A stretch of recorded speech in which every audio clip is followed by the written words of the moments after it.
Hello student. Hello friends. आज हम radio biology का सेकंड चैप्टर स्टार्ट करेंगे, जिसके अंदर हम जो हमने फर्स्ट जो लेक्चर नंबर 16 में हमने रेडिएशन क्वांटिटीज के बारे में स्टडी किया था, उसके आगे ही हम रिमेनिंग रेडिएशन क्वांटिटीज जो बची हैं कुछ, उनके बारे में बात करेंगे और उसके बाद कुछ रेडियो बायोलॉजी का स्टार्टिंग पोर्शन। मैं डॉक्टर देवेश गुप्ता आपके इस लेक्चर नंबर 17 में आप सबका स्वागत करता हूं। अभी तक हमने जो लेक्चर 16 था उसके अंदर हमने कर्मा, एक्सपोजर और एब्जॉर्ब डोज के बारे में पढ़ा था। Now will talk about some other quantities जो रेडियोलॉजिकल बायोलॉजिकल डैमेजेस जो होते हैं और बायोलॉजिकल इफेक्ट्स की सीवियरिटी है, उसके बारे में हम जब इसको पढ़ेंगे तो उसका नॉलेज हमें होगा and we can find out कि कैसे सेफली हम रेडिएशन फील्ड में काम कर सकते हैं और उससे क्या क्या बायोलॉजिकल इफेक्ट प्रोड्यूस होंगे। अदर रेडिएशन क्वांटिटीज जो है वो है इक्विवेलेंट डोज, जिसको HT से रिप्रेजेंट किया जाता है। देखिए कर्सर में यहाँ पे ये जो इक्विवेलेंट डोज है, ये बायोलॉजिकल डैमेज कितना होगा उसके बारे में और किस रेडिएशन से कितना होगा उसके बारे में हमें आइडिया देता है। और इस इक्विवेलेंट डोज की जो यूनिट है वो सीवर्ट होती है और इसको शॉर्ट फॉर्म में हम SV लिखते हैं। स्मॉल यूनिट रैम होती है। 1 sievert is equal to 100 rem. जो इक्विवेलेंट डोज होती है वो डिफरेंट LET रेडिएशंस की डिफरेंट होती है। डिफरेंट डिफरेंट रेडिएशंस की इक्विवेलेंट डोज डिफरेंट डिफरेंट होती है, जो हम आगे देखेंगे। LET का मतलब होता है linear energy transfer. High LET radiations जो है, जैसे अल्फा पार्टिकल्स हैं, ये ज्यादा बायोलॉजिकल डैमेज प्रोड्यूस करते हैं as compared to low LET radiations जैसे एक्सरे और बीटा पार्टिकल्स होते हैं। क्यों ऐसा क्यों होता है, आप इसको सोचिए।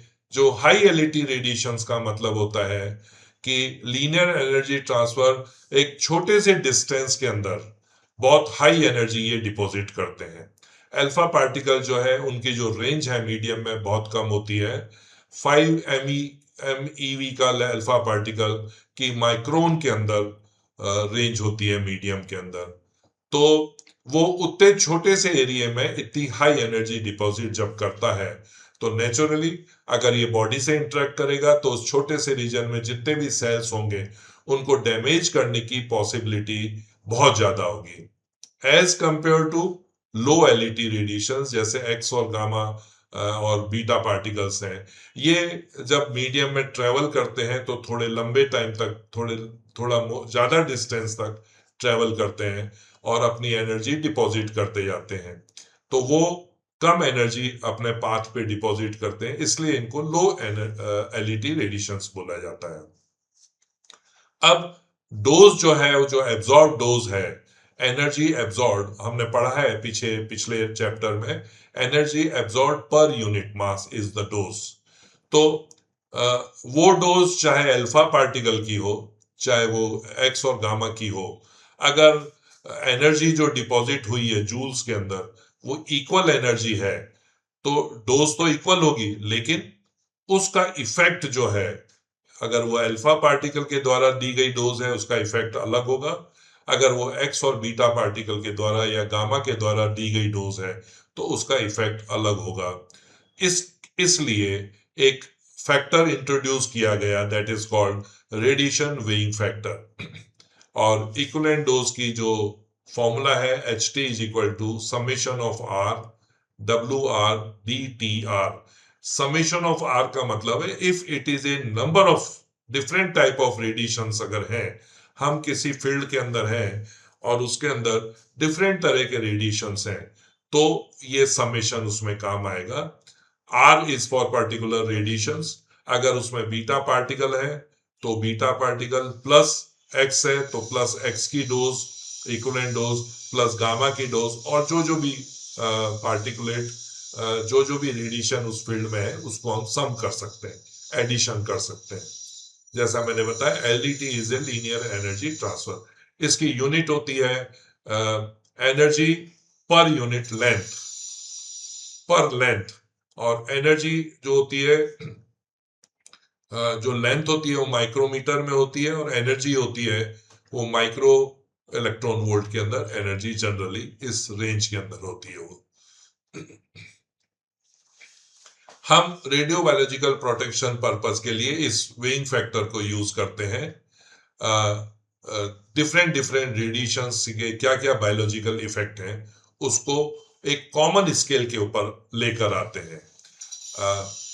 वन सीवर्ड डोज का मतलब होता है, क्योंकि ये इक्वलेंट डोज है, वो किसी भी रेडिएशन के द्वारा दी गई डोज है, वो वन सीवर्ड डोज मतलब वन सीवर्ड डोज का टोटल डोज वन सीवर्ड है।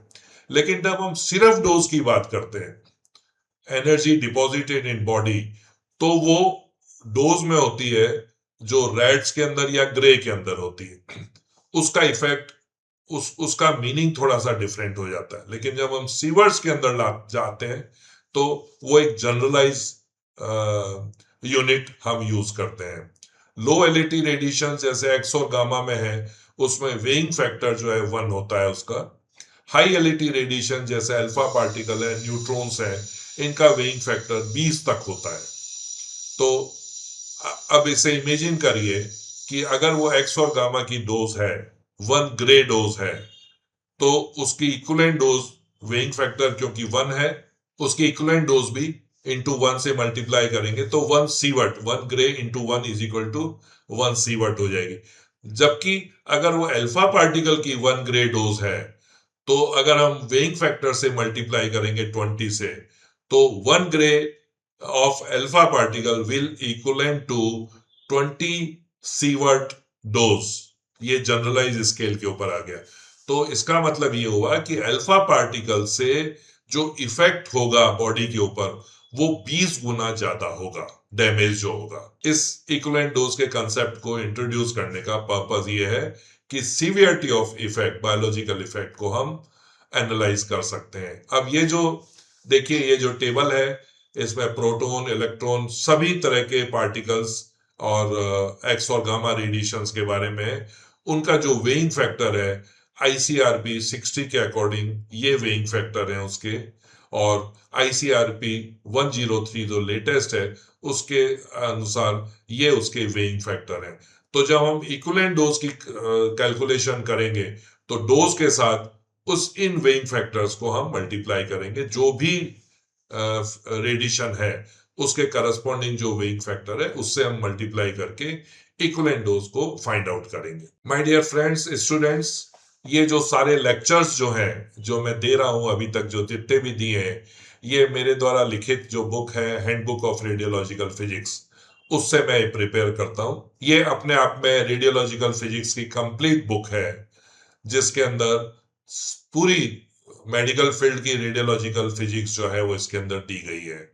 इसमें एक्सरे के बारे में पूरी डिटेल है, इसमें सीटी स्कैन, एमआरआई और सोनोग्राफी के बारे में, पैट स्कैन के बारे में, और एडवांस रेडियोथेरेपी के इक्विपमेंट हैं, चाहे वो कोबाल्ट थेरेपी हो, चाहे वो लीनियर एक्सेलेटर हो, इनके बारे में कंप्लीट डिटेल दी गई है। डिफरेंट टाइप के ट्रीटमेंट जो होते हैं रेडियोथेरेपी में उसके बारे में, डिफरेंट टाइप की मशीनों के बारे में, सभी कुछ क्वेश्चन आंसर फॉर्म में इसमें दिया गया है।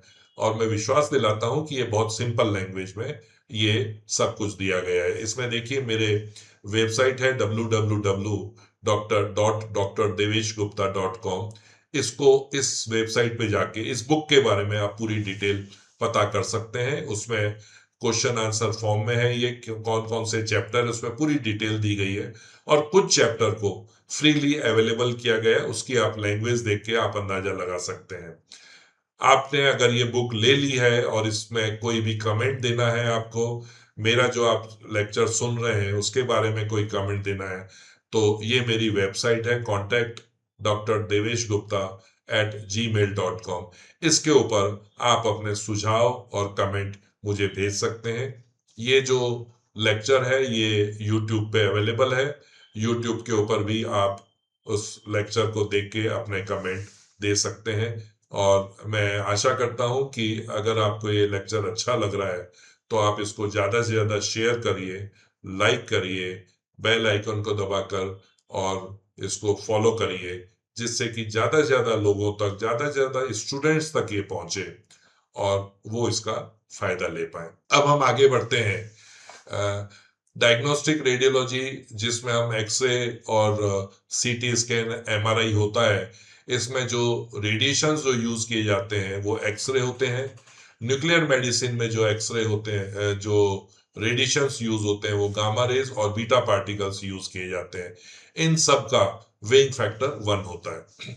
अगर 1 ग्रे डोज अगर कोई पर्सन लेता है तो और एक्सरे फील्ड के अंदर वो डोज 1 ग्रे डोज लेता है तो उसके इक्विवेलेंट डोज होगी 1 सीवर्ट। ऐसे ही 1 मिली ग्रे अगर वो डोज लेता है तो उसकी इक्विवेलेंट डोज होगी 1 मिली सीवर्ट, क्योंकि वेइंग फैक्टर जो है जिससे हमें मल्टीप्लाई करना है वो 1 है इस वजह से। जबकि हाई एलईटी रेडिएशंस, जो जैसा मैं पहले बता चुका हूं, उसका जो वेइंग फैक्टर जो होता है वो अलग होता है।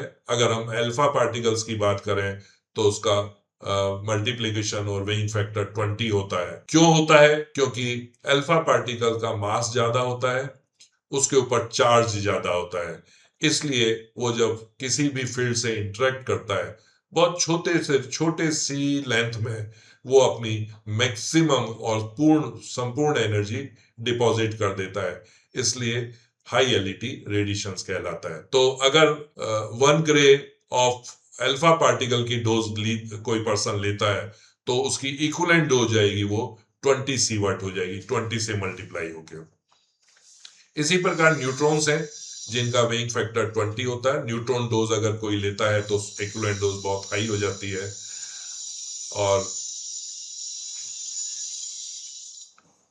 और इक्विवेलेंट जो डोज है, इसका मेन पर्पस जो होता है रेडिएशन प्रोटेक्शन में यूज किया जाता है, जिससे कि हमें गाइडेंस मिलती है कि रेडिएशन फील्ड में किस प्रकार काम किया जाए जिससे कम से कम बायोलॉजिकल इफेक्ट प्रोड्यूस हो। इक्विवेलेंट डोजेस जो है अप्रोक्सीमेट इंडिकेशंस होते हैं जो भी पोटेंशियल बायोलॉजिकल हैजार्ड्स होते हैं।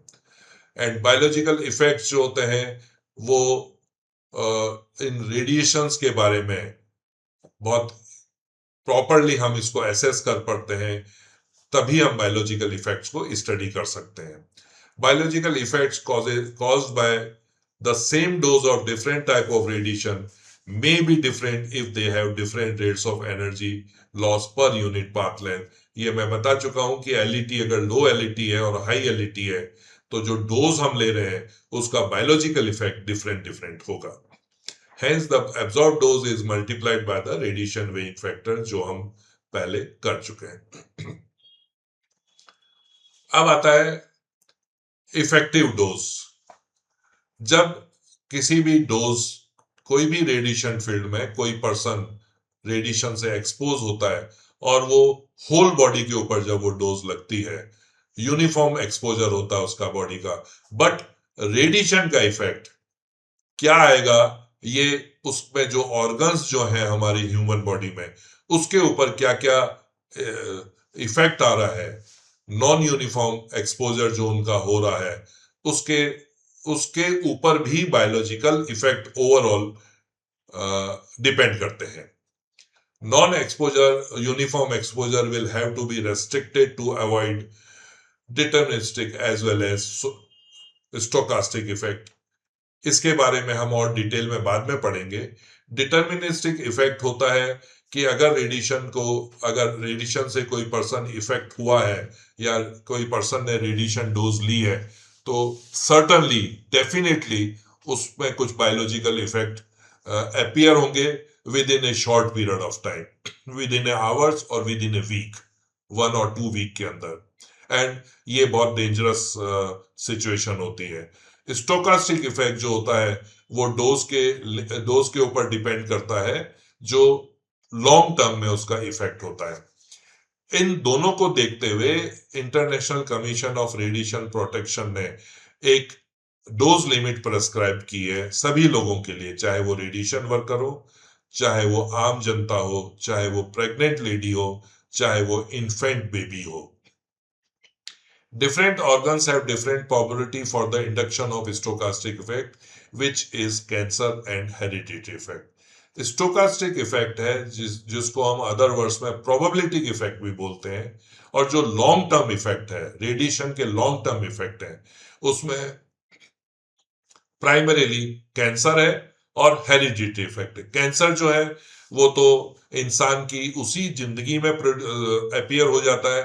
हेरिडिटरी इफेक्ट का मतलब है कि वो नेक्स्ट जनरेशन में प्रोपोगेट करता है, नेक्स्ट जनरेशन में अपीयर होता है। तो अब जो डिफरेंट ऑर्गन्स जो हैं उनके ऊपर रेडिएशन का क्या इफेक्ट होता है, उसको कितना वेटेज दिया जाए, उसके ऊपर जो जो रेडिएशन इफेक्ट आ रहा है उसका ओवरऑल बॉडी के ऊपर क्या इफेक्ट होता है, उसके अकॉर्डिंग उसको वेइंग फैक्टर, उसको वेटिंग फैक्टर दिया गया है। तो इक्विवेलेंट डोज ई जो है वो summation of tissue, particular tumour tissue, and ये है जो है weighing factor for a particular tissue के लिए है, और ये जो है इक्विवेलेंट डोज जो है, जो HT जो हमने इससे पहले पढ़ा था। तो अब इस डोज का भी उस टिश्यू के ऊपर क्या इफेक्ट हो रहा है, ये जो चीज है, ये टोटल डोज जो है, ये उसके बारे में हमें नॉलेज देती है। तो WT जो है जो टिश्यू का वेइंग फैक्टर है, और इसमें इफेक्टिव डोज जो है उसकी यूनिट सीवर्ड सी है। अब ये देखिए किस प्रकार रेडिएशन जो बॉडी से इंटरेक्ट करता है, ह्यूमन बॉडी से या मीडियम से भी, हम यहाँ ह्यूमन बॉडी की पहले बात करते हैं, किस प्रकार वो रेडिएशन अपनी एनर्जी डिपॉजिट कर रहा है। जब वो बॉडी से इंटरेक्ट कर रहा है, जैसे ये एक्सरे आया, यहां से इंटरेक्ट किया, बॉडी में जो सेल है उससे इंटरेक्ट किया, आउटर जो इलेक्ट्रॉन है उसने उसको रिमूव किया, और a part of this will go to another atom, वहां पे वो इंटरेक्ट करके उसको डिफ्लेक्ट करेगा आउटर मोस्ट इलेक्ट्रॉन को। इस प्रकार अपने पाथ पे वो चलते जब जाता है तो एटम को वो आयोनाइज करते जाता है, और इसका मतलब ये हुआ कि जब इस पाथ में ये एटम को आयोनाइज कर रहा है तो जो इलेक्ट्रॉन निकला और ये दूसरा जो रिमेनिंग बचा वो पॉजिटिव आयन बचा, तो negative electron and positive ion को वो प्रोड्यूस करते हुए अलोंग द लेंथ वो ट्रेवल करता है, और जब ये प्रोड्यूस होते हैं इलेक्ट्रॉन और पॉजिटिव आयन, तो ये एनर्जी डिपॉजिट होती है यहाँ पे, इसके द्वारा ये आयोनाइजेशन होता है इस मीडियम में। और जो फ्री इलेक्ट्रॉन जो है, जो इलेक्ट्रॉन रिमूव हुआ, वो अल्टीमेटली जाके मीडियम के जो अंदर इलेक्ट्रॉन है उससे इंटरेक्ट करता है, और जब उससे इंटरेक्ट करता है तो फ्यूजन होता है उसका पॉजिटिव और इलेक्ट्रॉन में, और दो फोटॉन्स प्रोड्यूस होते हैं जो आगे जाके वापस इंटरेक्ट करते हैं और बॉडी के अंदर एनर्जी डिपॉजिट करते हैं। X-ray photons produce energetic recoil electron, ये जो है ये रिकॉइल इलेक्ट्रॉन्स है, और ये जो इंटरेक्शन होता है ये Compton and photo electric interact, हमने पढ़ा है। फोटो इलेक्ट्रिक इफेक्ट जो होता है वो इनर इलेक्ट्रॉन्स को रिमूव करता है, कॉम्पटन जो है वो आउटर इलेक्ट्रॉन को, जो जो एटम के अंदर आउटर शेल के अंदर इलेक्ट्रॉन है उसको रिमूव करता है। ये दोनों प्रोसेस डिपेंड करते हैं एनर्जी क्या है। तो हाई एनर्जी अगर है तो कॉम्पटन प्रोसेस ज्यादा होगा, लो एनर्जी है तो फोटो इलेक्ट्रिक होगा, और डायग्नोस्टिक रेडियोलॉजी में ये दोनों इफेक्ट प्रोमिनेंट होते हैं। और जो आयोनाइजिंग रेडिएशन है एक्स या गामा, ये इसकी इतनी सफिशिएंट एनर्जी होती है कि वो जो केमिकल बॉन्डिंग होती है उनको वो ब्रेक कर सके। तो जब उसको ब्रेक करता है तो अपनी एनर्जी उस रीजन के अंदर डिपॉजिट करता है। अब इस रेडिएशन के दो तरह के इफेक्ट प्रोड्यूस करता है। One is direct effect of radiation, another is indirect effect. Direct effect में तो हमने देखा कि वो एटम्स को, उस मीडियम को आयोनाइज करता है और अपनी एनर्जी डिपॉजिट करता है, और उसके अंदर जो इफेक्ट प्रोड्यूस होते हैं उसकी वजह से वो है। इनडायरेक्ट इफेक्ट में जो रेडिएशन है, व्हेन कॉम्पटन और फोटो इलेक्ट्रॉन्स जो इंटरेक्ट करता है, बॉडी के अंदर जो वाटर है उस वाटर से वो हाइड्रोक्सिल रेडिकल प्रोड्यूस होते हैं, मल्टीपल रिएक्शंस होते हैं, और एंड प्रोडक्ट जो होता है वो उसमें हाइड्रोक्सिल रेडिकल प्रोड्यूस होते हैं। This is a free radical. जो फ्री रेडिकल है वो केमिकली बहुत ज्यादा एक्टिव होते हैं, और ये जो फ्री रेडिकल हैं ये अनपेयर्ड होते हैं, अनपेयर्ड इलेक्ट्रॉन्स से प्रोड्यूस होते हैं ये जब आयोनाइजेशन होता है मीडियम का। और ये हाइड्रोक्सिल रेडिकल्स जो हैं ये उस मीडियम में काफी समय तक रहते हैं, उस मीडियम में डिफ्यूज होते हैं और क्योंकि फ्री रेडिकल है ये कहीं भी जाके अटैच टारगेट मॉलिक्यूल से अटैच होते हैं और उसको डैमेज करते हैं। इसमें तकरीबन 2/3 ऑफ बायोलॉजिकल डैमेज जो है जो एक्सीडेंट द्वारा प्रोड्यूस हो रहा है वो इनडायरेक्ट रेडिएशंस मतलब फ्री रेडिकल OH जो है हाइड्रोक्सिल रेडिकल इसके द्वारा इनडायरेक्ट डैमेज होते हैं। और 1/3 जो होते हैं वो डायरेक्ट एक्शन से होता है। डायरेक्ट एक्शन के अंदर मोस्टली जब रेडिएशन आ रहा है सेल से इंटरेक्ट कर रहा है और डीएनए अगर जैसे को से इंटरेक्ट किया तो डायरेक्ट वो डीएनए को डैमेज करता है। सेल को जब डैमेज करता है उसका न्यूक्लियस है उससे इंटरेक्ट करता है। डीएनए को जब वो डैमेज करता है, डीएनए अपने आप को जब रिपेयर करता है तो उसके अंदर कुछ म्यूटेशंस प्रोड्यूस होते हैं जिस म्यूटेशंस के द्वारा वो बायोलॉजिकल इफेक्ट प्रोड्यूस होता है बॉडी के अंदर। और जो सोमेटिक डैमेज जो होता है, सोमेटिक सेल के अंदर जो डैमेज होता है ये ये लॉन्ग टर्म इफेक्ट प्रोड्यूस करता है। जबकि जो म्यूटेशंस जो हैं वो जो हमारे हेरिडिटी इफेक्ट के अंदर उसका इफेक्ट हेरिडिटी होता है मतलब नेक्स्ट जनरेशन में वो इफेक्ट जाता है जब वो स्पर्म और ओवा के अंदर जो डैमेज करता है वो इफेक्ट हमारी नेक्स्ट जनरेशन में प्रोड्यूस होता है। अब हम जब रेडियोबायोलॉजिकली बात करते हैं तो basic definition of radiobiology is the study of effects of ionizing radiation in cells and animal models। सबसे पहले नेचुरली जब रेडिएशन का इफेक्ट के बारे में स्टडी करते हैं तो एनिमल के ऊपर स्टडी की गई और अभी भी की जाती है और फिर उसका जो नेट रिजल्ट है वो ह्यूमन बॉडी के ऊपर उसको इम्प्लीमेंट किया जाता है। उसके रिजल्ट्स को के द्वारा हम ह्यूमन बॉडी को कैसे सेव कर सकते हैं, सेफ प्रैक्टिस वर्क प्रैक्टिस को अडॉप्ट कर सकते हैं, उसके द्वारा हम उसका नॉलेज गेन करते हैं। और सेल्स डिफरेंट तरह के सेल्स होते हैं, हमें पता है smallest part of the body unit जो है वो सेल है। एक एडल्ट बॉडी के अंदर पर्सन के अंदर 10 to the power 14 सेल्स होते हैं। Different organs have different cells, different shapes and size के होते हैं। Cells can classified basically into two category. One is somatic cells, another is germ cells. Somatic cells all body के जो cells होते हैं वो somatic cells के द्वारा recognize किए जाते हैं और sperms in male and eggs और ova in female ये जो cells हैं इनको germ cells कहते हैं जो reproductivity में यूज होते हैं। Somatic cells is any cell forming the body of an animal human being।